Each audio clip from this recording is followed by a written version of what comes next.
do you reconcile the feelings of winning with this package versus how you feel about it? I think I passed one car today. That was on the outside of turn 3, and I got a good run through turn 2 and kind of shallowed entry to turn 3 a little bit, and Boyer went to block, so I just shot out to his outside, got alongside of him. I mean, that was it. I don't know if anybody else passed anybody on the racetrack for the lead like that, but if so, then maybe this package is awesome, but that's all I know. Zach. Zach Sterniola, Pocono Record. 2 parts. First, on a scale of 1 to 10, where would you rate the package here? Stop asking me package questions. I'm done answering them. Next. Okay. Let's go to Bob. Well, then you may not answer this one. But so do you do anything to kind of either motivate yourself or to try to get you in a positive frame of mind for races? Nope. Am I a positive person? It's rare. I just go, man. I just do what I'm supposed to do. I try to drive as hard as I can, as fast as I can. If there's a car in front of me, I try to pass them. Whichever way I can do that, I try to do it. And if I can't do it, there's days that I'd get ultimately frustrated because I don't feel like my true talents can show on the racetrack because I'm too limited by the air of everything that's kind of going around me that I can't do anything. As a race car driver, when you can't do anything and you can't showcase what your abilities are and how good you should be or you feel like you are, then there's certainly some tense moments and some high frustrations. And today that it was going to be that day. Early on in the race, we couldn't really pass. But then there towards the end, I don't know how Boyer got by me. He got a good run off of turn 1, I guess, and got in front of me. But then a couple laps later, I was able to get back by, luckily. So I don't know. On the restart there, knowing how important the draft was today, or at least the pushes were on the restarts, was there any kind of coordination between you and Eric to try to work together on that restart? Well, that wasn't the final one. You talking about the final one or no? Well, the final one, Eric was on the inside of me, so I had to compete against him, so it was straight up. I didn't ask, and they didn't ask, so I figured we were just racing it out, and, we were just going to go with whatever went on behind us, what runs we got, what pushes we got from behind, and really, when I left the restart zone, Brad touched me twice in second gear, and then after that, I never got touched again until right before getting off into the corner. And that kind of seemed to be the way a couple restarts earlier in the day as well, too, where I'm trying to back up to those guys and get pushes, and really all you're doing is slowing down that train. So, like the higher horsepower, the other package, you could push all the way down in there, and you could fan out it. I felt like more than what this package alluded to. Go to Dan. Dan Gelston, Associated Press. Kyle, as someone who racks up milestones almost every week, what does it mean to now you're in a tie for 9th with Rusty Wallace on the career wins list? Yeah, I mean, it's pretty special. We just keep on doing what we're supposed to do. I've won 55 of them, I guess, but man, there's probably just as many that I've lost out on, and I know that if I could have them back, I'd be well on my way. But overall, just keep fighting, keep digging.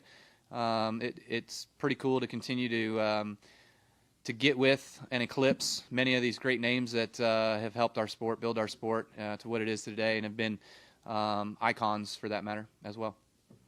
Go to Zach. Zach at Tansready, kickingthetires.net. Does this count as a birthday present for Samantha? Absolutely, why not? We had a nice day yesterday. We went into the city and just kind of played around and checked some things out, and and then today was able to get her an Eagle trophy. So, not sure where she'll put this one, but she might just give it back. Any other questions here on the floor? Go back to Jeff. I can't tell whether you're happy or not right now. Huh? Are you happy? Why? You just won. You won the race. Yeah, so? Does winning make you happy? Like, are you leaving here like, yes, yay, everything's great? Yes, yay, okay. No, I'm just wondering. I'm not putting words in your mouth. I'm wondering. I can't tell.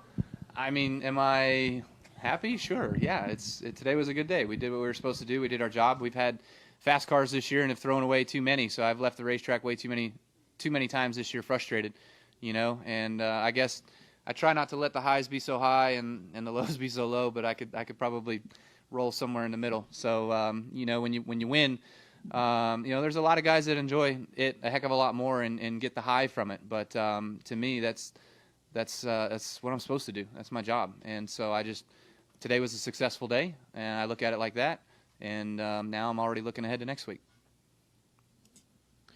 Any other Dustin up front? And I'll go to Dan. Dustin Levine up front stretch. Kyle, what's really clicked for you at Pocono the past 3 years? I don't know. You know, I felt like when I was here with Dave Rogers the last year or two, I started to click on something, get a little bit better. We finished third, we finished fourth. Like I think we finished better. And then when I got with Adam, it's just kind of clicked. We've been really, really good here with Adam. So, you know, Adam's obviously a great leader and a great crew chief and does a really good job being able to listen to me and through practice when we talk about what things I need help with and worked on the race car to make myself better in turn 1 or turn 2 or turn 3, he's able to give it to me. You know, and that's what makes, you know, a great crew chief. And so I appreciate his leadership and his ability and being able to understand what's in his race car, what springs and shocks and bars and why everything is the way that it is and what it does and how it affects the car in each different corner with different loads and such, and that he can go to work and figure out what things I'm talking about and describing, and that he knows, okay, well, that's going to be this right here, and if I change this, it's going to make us better here. It's not really going to affect over there or whatever it is, you know. So he's just he's pretty good about that.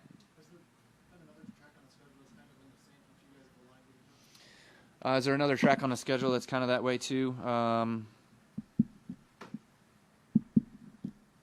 Indy, I guess. Also, we've really been stupid fast at Indy the last few years. Richmond, I've always kind of been good there. Bristol, I've always kind of been good there. Charlotte, I've really run a lot better at Charlotte now. I remember with Dave, we were always kind of mired 4th to 7th, but you know, since Adam, it's kind of been 2nd to 5th, and we've had some first place cars as well too. So, you know, I'm sure I could find some more. Any other questions here on the floor? Any questions up in the press box? Press box, thank you. All right. Thanks, Kyle. You got it. Right on. Thanks.